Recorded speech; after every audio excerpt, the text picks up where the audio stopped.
Hello everyone, আসসালামু আলাইকুম। This is me from memes glory. Memes glory থেকে আরও নতুন একটি ভিডিও নিয়ে আসলাম আপনাদের সাথে শেয়ার করার জন্য। এটা হচ্ছে আমার পেজে নতুন একটা ডিজাইন, আর এটাকে ইউনিক বললেও চলে, কারণ হচ্ছে এই ডিজাইনটা এমন একটা ডিজাইন মানে থাকে না যে অন্যান্য আমরা মানে শালে বা কাপড়ে কাজ করতে গেলে নির্দিষ্ট হচ্ছে একটা ফ্লাওয়ার বা একই রকম পাতা দিয়ে ডিজাইন করি, কিন্তু এইটা আসলে পুরোটাই ভিন্ন। এটা একটা কোনো নির্দিষ্ট ডিজাইনে আটকে নেই।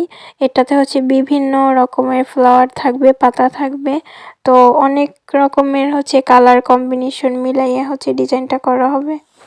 ডিজাইনটা বেশ আমার কাছে ভালোই লাগছে, কারণ এরকম হচ্ছে কখনো করি নাই, বিভিন্ন রকমের কালার কম্বিনেশন দিয়ে বা বিভিন্ন ডিজাইনের ফুল দিয়ে। তো পুরো ভিডিওটা দেখলে হচ্ছে আপনারা বুঝতে পারবেন আসলে এটার সৌন্দর্য হচ্ছে মানে অন্যান্য প্রোডাক্টের থেকে একটু ইউনিক।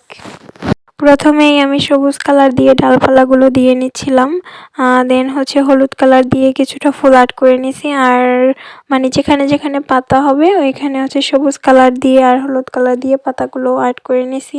আর এখানের হচ্ছে বেশিরভাগ ফুলই আমার অচেনা, মানে নাম জানি না, দেখলে মানে চিনি কিন্তু নাম জানি না, এরকম টাইপের ফুলগুলো। আর এগুলো বেশিরভাগই হচ্ছে যে থাকে না যে ক্ষেতের মধ্যে বা বিভিন্ন ঘাসের মধ্যে যে ফুল টুল হয়ে থাকে, তো ওই রকম টাইপের হচ্ছে সব ফুলগুলো।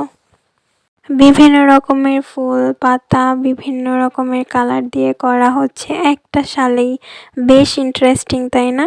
এটার মানে পুরো সৌন্দর্যটা যদি দেখতে চান তাহলে অবশ্যই কিন্তু আপনারা ফুল ভিডিওটা দেখবেন, তা না হলে কিন্তু এই সৌন্দর্যটা আসলে বুঝতে পারবেন না।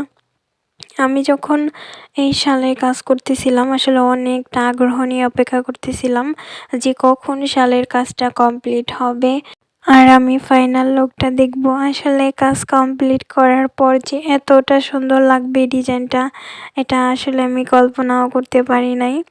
আর এই শালের ডিজাইনটা এরকম হচ্ছে দুই সাইডে থাকবে, আর মাঝে যেখানে পিঠ বরাবর জায়গাটুকু ওইখানে হচ্ছে গোল করে ডিজাইনটা করা হবে। শালের কালারটা ছিল একদমই লাইট পেস্টের মধ্যে, ভিডিওতে হচ্ছে মেন কালার আসতেছে না, এমনিতে লাইট পেস্ট কালার, তো অনেক অনেক সুন্দর একটা কালার। আর এই কালারটা দেখা হয়তো বা ডিজাইনটা অনেক সুন্দর ফুটছে। এই ভিডিওটা জাস্ট শালের একটা পাশের ডিজাইনের ক্লিপটুকু অ্যাড করা হয়েছে, কারণ পুরো শালের ভিডিওটা দিতে গেলে ভিডিওটা অনেক লং হয়ে যাবে, আর লং ভিডিওটা দেখতে আপনাদের ভালো লাগবে না, তাই মাঝের ডিজাইনটুকু নেক্সট ভিডিওতে আপলোড করা হবে।